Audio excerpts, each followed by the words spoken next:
दोस्तों, किसी को कामयाबी बहुत जल्दी मिल जाती है और किसी को कामयाबी मिलने में बहुत ही समय लगता है और किसी को मिलती भी नहीं। हम सब बहुत मेहनत करते हैं, लेकिन कभी कभी हमारे मेहनत के हिसाब से हमें उसका फल प्राप्त नहीं हो पाता है। और आपने देखा होगा कि कुछ लोग थोड़ा ही परिश्रम किए और वे लोग बहुत आगे निकल गए। आप कहते भी होंगे, अरे वह तो पढ़ने में मेरे से धीमा था, लेकिन फिर भी हमसे आगे निकल गया।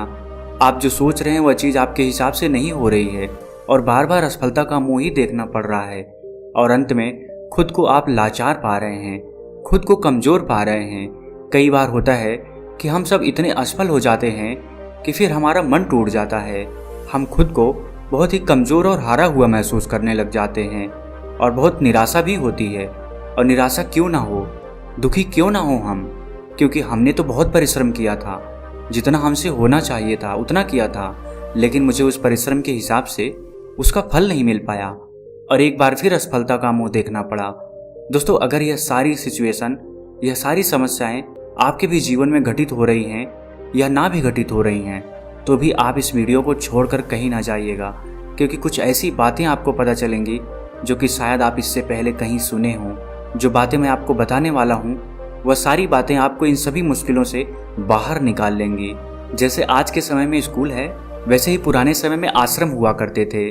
उस समय के लोग अपनी शिक्षा ग्रहण करने के लिए आश्रम में जाया करते थे। उस समय हर शिष्य अपने गुरु का बहुत ही सम्मान करता था। प्राचीन समय में किताबी ज्ञान से ज्यादा लोगों को व्यवहारिक ज्ञान सिखाया जाता था। प्राचीन समय में एक आश्रम था जिसमें विभिन्न प्रकार के विद्यार्थी गुरु से शिक्षा ग्रहण करते थे। आश्रम से सभी बच्चे शिक्षा ग्रहण करने के बाद अपने अपने राज्य को वापस लौट जाते थे। उन्हीं शिष्यों में राजवीर नाम का एक शिष्य था। वह भी अपने गुरु से शिक्षा ग्रहण करने के बाद अपने राज्य वापस लौट आता है। वापस आने के बाद सभी लोग अपने अपने राज्य में अपने अपने कामों में वापस लग जाते हैं। धीरे धीरे समय बीतता गया, राजवीर और बड़ा होने लगा। उसके परिवार की दशा पहले से ही अच्छी नहीं थी। राजवीर के घर वालों ने भी यही सोचा था कि राजवीर आश्रम से जब शिक्षा ग्रहण करने के बाद आएगा तो वह बहुत ही कामयाब बनकर आएगा, अच्छे से अपने परिवार का पालन पोषण करेगा। लेकिन राजवीर के साथ यह सारी बातें उल्टी हो रही थी। वह आश्रम से शिक्षा ग्रहण करके तो आया था, लेकिन जब वह काम की तलाश में दूर दूर जाता तो उसे कोई काम नहीं मिलता था। छोटी छोटी चीजों में वह असफल हो जाया करता था। राजवीर एक बार एक राजा के यहाँ गया हुआ था, क्योंकि राजा अपनी सेना में नए सैनिकों को भर्ती कर रहा था। राजवीर भी राजा की सेना में भर्ती होने के लिए राजा के महल पहुंच जाता है। राजवीर जब राजा के अधिकारियों के सम्मुख प्रस्तुत होता है अपनी योग्यता को साबित करने के लिए, तो उसके हाथ पैर कांपने लगते हैं। यह देख राजा के अधिकारी उसे बाहर कर देते हैं। उससे कहते हैं कि तुम राजा की सेना में भर्ती होने लायक नहीं हो अभी। दोस्तों, इस बात से राजवीर बहुत ही निराश और हताश हो जाता है, क्योंकि उसके जीवन में अगर कोई उम्मीद भी बची हुई थी तो यही एक थी। इसके बाद वो अपने घर दुखी मन से वापस लौट आता है। घर वापस आने के बाद उसे पड़ोसियों के ताने सुनने को मिलते हैं। लोग कहते हैं कि राजवीर तो बहुत पढ़ा लिखा है, पर इसे कोई काम नहीं मिल रहा है। कोई कहता है कि ये तो आश्रम में ठीक से पढ़ा ही नहीं होगा, और कुछ लोग तो यहाँ तक कि कहने लगते हैं कि इसकी सोचने समझने की शक्ति ही कम है, इसलिए इसका दिमाग सही तरीके से काम नहीं कर पा रहा है। मतलब लोग उसे तरह तरह के ताने मारते थे। इस बात से राजवीर बहुत ही ज्यादा परेशान हो गया था। एक दिन उसके मन में आत्महत्या करने का विचार भी आने लगा। फिर जैसे तैसे उसने खुद को संभाला। उसने अपनी समस्या एक दोस्त से बताई। दोस्त ने कहा, राजवीर, तुम एक बार फिर आश्रम में अपने गुरुजी से मिलने जाओ और तुम उन्हें अपनी सारी समस्या बताओ, वह तुम्हारी सारी समस्याओं का निराकरण कर देंगे। राजवीर तो पहले हिचकता है कि आश्रम गए हुए बहुत दिन हो गए, पता नहीं गुरुजी मुझे पहचान पाएंगे कि नहीं। लेकिन जैसे तैसे वह हिम्मत जुटाकर आश्रम चला जाता है। वहीं पर उसे वही पुराने गुरु मिलते हैं जिन्होंने राजवीर को बचपन में पढ़ाया था। गुरु अब बूढ़े हो चले थे। राजवीर उन्हें अपनी सारी समस्या बताता है। गुरु बिल्कुल शांतिपूर्वक उसकी बातों को सुनते हैं। राजवीर कहता है कि हे गुरुवर, मैं कहीं भी जाता हूँ तो मैं असफल हो जाता हूँ। मैं किसी भी परीक्षा में पास नहीं हो पाता हूँ। मैं अपना अध्ययन भी बहुत ही अच्छे तरीके से किया था, फिर भी मैं असफल होता जा रहा हूँ, खुद को लाचार पा रहा हूँ। हमारे दिमाग में तमाम तरह के नकारात्मक विचार जन्म ले रहे हैं। गुरु कहते हैं कि राजवीर, मैं तुम्हें एक कहानी के माध्यम से तुम्हारी सारी समस्याओं को दूर कर दूंगा, उसे तुम ध्यान पूर्वक सुनना। गुरु कहते हैं कि एक चरवाहा जंगल में बकरियां चराया करता था। बकरी चराते चराते वह जंगल में इतना आगे निकल गया कि उसे शेर का एक छोटा बच्चा मिला। उसने अभी आंखें भी नहीं खोली थी। छोटा बच्चा सबको प्यारा लगता है, यह जानते हुए भी कि यह शेर का बच्चा है। उस चरवाहे ने उस शेर के बच्चे को उठा लिया और भेड़ों का दूध पिलाने लगा। वह बच्चा धीरे धीरे बढ़ने लगा, भेड़ों के बच्चों के साथ खेलता, भेड़ों के साथ ही घास खाता, भेड़ों की तरह ही बोलता, अपने आप को भेड़ ही समझता था। अब बच्चा बड़ा हो गया था। एक रोज किसी दूसरे शेर ने भेड़ों के झुंड पर हमला कर दिया। सभी भेड़ें दौड़ने लगी। शेर के उस बच्चे ने भी डरते कांपते भेड़ों की तरह भेड़ों के झुंड की तरफ भागने लगा। वह बड़ा हो गया था, लेकिन फिर भी भेड़ों के साथ ही भागा जा रहा था। दौड़ते हुए शेर के बच्चे को, जो कि अब बड़ा हो गया था, उस हमलावर शेर ने देख लिया। उसे इस तरह भागते हुए देख हमलावर शेर को बड़ा ही आश्चर्य हुआ। उसने भेड़ों की ओर से अपना ध्यान हटाया और उस शेर के बच्चे को ही पकड़ लिया और उसे समझाने लगा कि तू क्यों डरता है, तू तो खुद शेर है। दूसरा शेर जो भेड़ों के झुंड से भाग रहा था, वह कहता है कि शेर तो जंगल का राजा होता है, उसकी दहाड़ से सभी जानवर कांपते हैं। मैं घास खाने वाला इतना शक्तिशाली शेर नहीं हो सकता। हमलावर शेर ने उसे पकड़कर एक कुएं के पास ले गया। कुएं के अंदर उसे उसका चेहरा दिखाकर कहता है, देख, तेरा चेहरा मेरे जैसा ही है, तेरे पंजे भी मेरे जैसे ही हैं, इसलिए तू भेड़ नहीं है, तू शेर है। दूसरा शेर कहने लगा, ठीक है, मेरा चेहरा तेरे जैसा ही है, मगर तू तो बहुत शक्तिशाली है, मेरी आवाज़ से तो कोई डरता भी नहीं। हमलावर शेर ने कहा, तेरी आवाज़ से भी लोग डरेंगे, बस तू खुद को शेर समझ। जिस दिन तू खुद को शेर समझ लिया, उस दिन तेरे से सब डरेंगे। बस तू खुद की अंदर की शक्ति को पहचान। तुझे महसूस करना होगा कि मैं भी एक शेर हूँ, मेरे पास भी ताकत है, मैं भी जंगल का राजा बन सकता हूँ। जिस दिन तेरे मन में यह विचार आ गया, उसी दिन तू किसी से नहीं डरेगा। तू डर इसलिए रहा है, या यूं कहें कि डरकर इसलिए भाग रहा था, क्योंकि तू खुद को भेड़ समझ रहा था। जब तक तू खुद को भेड़ समझेगा, तब तक तू भागता रहेगा, क्योंकि बचपन से ही तू खुद को भेड़ समझते हुए आ रहा था और खुद को भेड़ समझने लग गया था।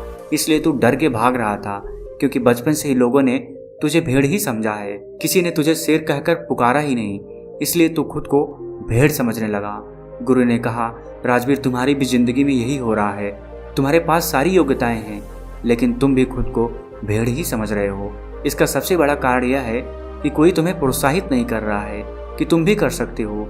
लोग तुम्हें बस अपनी नकारात्मक ऊर्जा ही दे रहे हैं। लोग तुमसे बस यही कह रहे हैं कि राजवीर पढ़ा नहीं है, राजवीर योग्य नहीं है, इसलिए उसे कहीं पर भी कोई काम या नौकरी नहीं मिल रही है। तुम्हारे चाहने वाले, पास पड़ोस वाले असफलता का डर तुम्हारे दिमाग में भर दिए हैं। बचपन से ही वे लोग तुम्हें अयोग्य ही बोल रहे हैं और अयोग्य ही समझ रहे हैं। इससे तुम्हारी मानसिक दशा अयोग्य सी हो गई है। तुम कैद हो गए हो, तुम खुद को हारा हुआ महसूस करने लगे हो, क्योंकि लंबे समय तक जब किसी को अयोग्य असफल बोला जाएगा तो उसका दिमाग सच में अयोग्य असफल हो जाता है। वह खुद को कमजोर और लाचार समझने लगता है, क्योंकि लोगों ने उसे कमजोर लाचार ही बोला है। इस दुनिया में प्रोत्साहित करने वाले लोग बहुत ही कम हैं। राजवीर, चारों तरफ लोग तुम्हें बस नकारात्मक ऊर्जाएं ही देंगे। वह तो चाहते हैं कि तुम जिंदगी में सफल ना हो, तुम भेड़ ही बने रहो, क्योंकि वे लोग तुम्हें भेड़ की ही तरह पालना चाहते हैं। उन्हें भी डर है कि अगर तुम शेर बन गए तो तुम उन्हें खा जाओगे, क्योंकि शेर से सब डरते हैं। अर्थात उन्हें डर है कि तुम जिंदगी में आगे निकल जाओगे। अगर जिंदगी में कोई व्यक्ति आगे निकलता है तो सबसे पहले पास पड़ोसियों को ही दुख तकलीफ होती है। सफल होने से पहले तुम खुद को अपने अंदर बदलाव लाओ, खुद को शेर की तरह समझने का प्रयास करो। जिस दिन तुम खुद को शेर और योग्य समझने लगे, तुम्हें खुद पर भरोसा हो जाएगा, तो तुम खुद ही सफल हो जाओगे। गुरु कहते हैं कि राजवीर, अगर किसी बच्चे को बचपन से ही बोला जाएगा कि तू कुछ नहीं कर सकता, तू असफल हो जाएगा, तू गधा है, पढ़ाई भी सही से नहीं कर रहा है, तो जिंदगी में वह कुछ नहीं कर पाएगा। ये सभी बातें उसे भेड़ बना देंगी, क्योंकि वह बचपन से ही खुद को भेड़ समझने लग जाता है। यहाँ भेड़ से तात्पर्य यह है कि वह खुद को कमजोर और लाचार समझने लग जाता है। उसे लगता है कि वह जिंदगी में सफल ही नहीं हो सकता। लोग उसे खुद कमजोर बना देते हैं। लेकिन अगर उसके दिमाग में बचपन से ही बोला जाए कि तू शेर है, तू कर सकता है, तेरे अंदर बहुत ताकत है, तेरे अंदर बहुत हिम्मत है, दुनिया की कोई भी ताकत तुझे सफल होने से नहीं रोक सकती। अगर बचपन से यह सब विचार उसके दिमाग में डाल दिए जाएं, तो वास्तव में उसे सफल होने से कोई नहीं रोक सकता, क्योंकि उसके दिमाग में बस गया है कि वह सफल हो जाएगा। उसके दिमाग में यह सभी बातें बैठ जाती हैं, तो फिर यह ब्रह्मांड खुद उसे सफल बनाता है।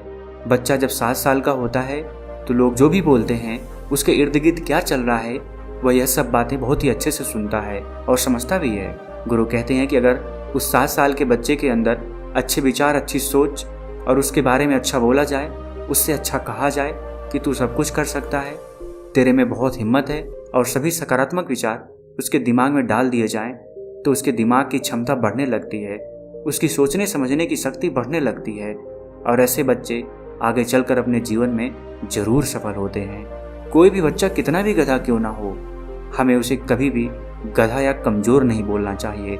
जब हम किसी बच्चे को कमजोर या लाचार बोलते हैं तो वह सच में खुद को कमजोर और लाचार समझने लग जाता है। वह समझने लगता है कि वह सच में कमजोर है।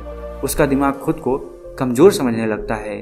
उसे लगता है कि वास्तव में वह कुछ नहीं कर सकता, क्योंकि बचपन से उसे बोला जा रहा है कि तू यह है, तू वह है, तू यह नहीं कर सकता, तू वह नहीं कर सकता। तो यह तमाम विचार उसके दिमाग में बैठ जाता है। तो इस विचार से वह जिंदगी में कुछ आगे सोच नहीं पाएगा, वह भेड़ ही बन जाएगा। लेकिन वहीं पर अगर उसके दिमाग में बचपन से ही अच्छे विचार डाले जाएं, अच्छी सोच पैदा की जाए, तो आगे चलकर वह एक सकारात्मक ऊर्जा के साथ आगे बढ़ेगा। जब कोई व्यक्ति सकारात्मक ऊर्जा के साथ आगे बढ़ता है तो उसके जीवन में आने वाली सारी बाधाएं खुद ब खुद दूर हो जाती हैं। राजवीर, बचपन से तुम्हारे साथ भी यही हो रहा है। बचपन से लोग तुम्हारे दिमाग में यही सब नकारात्मक विचार भर दिए हैं, जिससे कि बड़े होकर भी तुम यही सब सोच रहे हो। तुम बिना डरे हुए खुद को सकारात्मक ऊर्जाओं से पहले भरो। जब तुम खुद को सकारात्मक ऊर्जाओं से भर दोगे तो फिर तुम अपने आप सफल हो जाओगे। सफलता के द्वार तुम्हारे लिए खुलने लगेंगे। गुरु कहते हैं कि कहीं पर जाने से, कुछ भी करने से पहले अपने मन को सकारात्मक ऊर्जाओं से भरो। तुम्हें असफलता या नकारात्मक विचारों पर ध्यान ही नहीं देना है, तुम्हें बस खुद को सकारात्मक ऊर्जाओं से भरना है। तुम प्रतिदिन जब सुबह उठो और रात को जब सोने जाओ, तब महसूस करो कि हम भी कर सकते हैं, हम असफल नहीं होंगे, हमारे अंदर भी ताकत है, हमारे अंदर भी हिम्मत है। खुद को सकारात्मक ऊर्जाओं से भरते रहो। इसके बाद धीरे धीरे तुम खुद को महसूस करने लगोगे कि तुम्हारे लिए सफलता के द्वार खुलने लगे हैं। गुरु आगे कहते हैं कि राजवीर, तुम यह काम आज से ही शुरू कर दो। अगर तुम यह काम आज से शुरू कर देते हो तो तुम्हें बहुत ही जल्द इसका प्रभाव देखने को मिलेगा। इतना कहकर गुरु शांत हो गए। राजवीर अपने गुरु को दंडवत प्रणाम करते हुए एक सकारात्मक ऊर्जा के साथ आश्रम से वापस अपने घर आ जाता है। 2 महीने के अभ्यास के साथ सबसे पहले वह अपने अंदर के डर को समाप्त करता है, खुद को सकारात्मक ऊर्जाओं से भरता है। ऐसे ही एक दिन राजा के सैनिक उसके गांव आते हैं और बोलते हैं कि राजा की सेना में कुछ नए सैनिकों की जरूरत है। इसके लिए जो राजा की सेना में भर्ती होना चाहता है, सैनिक बनना चाहता है, वह ठीक 5 दिन बाद राजा की सेना में भर्ती होने के लिए महाल आकर अपनी योग्यता का प्रमाण देकर सेना में भर्ती हो सकता है। ठीक 5 दिन बाद कड़ी मेहनत के बाद राजवीर अपनी योग्यता का प्रमाण देने के लिए राजा के राजमहल पहुंच जाता है। राजा के सैनिक इस बार उसे देखते हैं तो उसमें एक अलग प्रतिभा, सकारात्मक ऊर्जा दिख रही थी। वह पहले से डर नहीं रहा था। इस बार राजवीर अपने सभी परीक्षा में पास हो जाता है। राजा की सेना में वह भर्ती भी हो जाता है। जब राजवीर के घर वालों को यह बात पता चली तो वे सब बहुत ही खुश हो गए। दोस्तों, गुरु के माध्यम से आज हमें ऐसी बातें पता चली जो कि हमारे लिए किसी वरदान से कम नहीं है। दोस्तों, उम्मीद है इस वीडियो से आपको बहुत कुछ सीखने को मिला होगा और अगर आप पहली बार हैं तो हमसे जुड़ने के लिए इस चैनल को सब्सक्राइब करना मत भूलिएगा। मिलते हैं अगली वीडियो में कुछ नए विचारों के साथ। तब तक के लिए आपका बहुत बहुत आभार।